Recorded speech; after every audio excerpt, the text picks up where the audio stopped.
They say there are some Texas highways that still remember the blood first spilled on them. Places where the old trails were buried under asphalt, but the spirits still walk and ride. Jake Turner was a long-haul trucker, used to empty roads and long nights. One evening, under a swollen moon, he was hauling north across the plains. Miles from the nearest town, no headlights behind him, no signs of life ahead. Fog rolled across the road, thick and crawling low, like it had a purpose. Jake gripped the wheel and leaned forward, eyes struggling to pierce the white. That's when he saw it. A figure standing dead center in his lane, so incredibly tall and incredibly still. It felt so real, like he was staring at someone human, and it made his blood run cold. Jake slammed the brakes. The truck screeched, tires burning rubber across the pavement. And when the semi finally stopped, the road in front of him was empty. No figure, no footprints, nothing. Jake tried to laugh it off. It was caused by sleep deprivation maybe, but before his hand even touched the radio, something struck the side of the truck, and it struck it hard. He froze. The wind picked up, carrying a sound he couldn't explain. Not words, not quite singing, more like chanting. Slow, rhythmic, ancient. Jake climbed out to look. Scratches marked the passenger side, very deep and very intentional, like a blade or maybe even a spear had dragged across it. Then came the hoofbeats.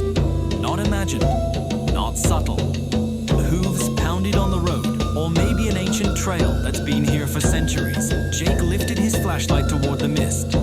There, beyond the guardrail, stood a horse as black as midnight tar. And mounted on it, a warrior, bare-chested, braids down his back, paint across his face like streaks of war.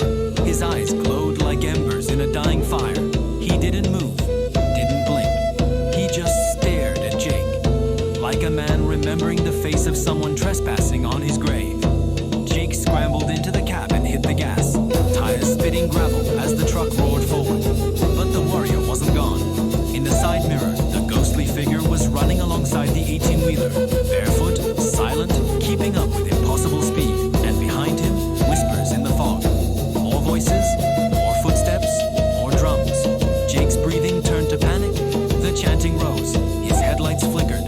Up ahead loomed a narrow bridge. He lost control. The truck jackknifed across both lanes in a shriek of metal. And then, everything went silent. No chanting, no horses, just the fog closing in. By morning, the highway patrol found the semi abandoned, engine cold, driver missing, no sign of struggle, no blood, no tracks from boots or tires leaving the scene, just one set of footprints in the dirt beside the cab, barefoot, deep, heavy as a man built for war. Some say Jake ran off into the night, crazed with fear. Others say the land took back what the highway stole. But truckers still whisper it over CB radios when the mist starts to form and the drums start to fade in with the wind. The Comanche didn't vanish. They're still out there, riding the old trails beneath the pavement. And if you see one of them on the highway, pray your headlights don't flicker.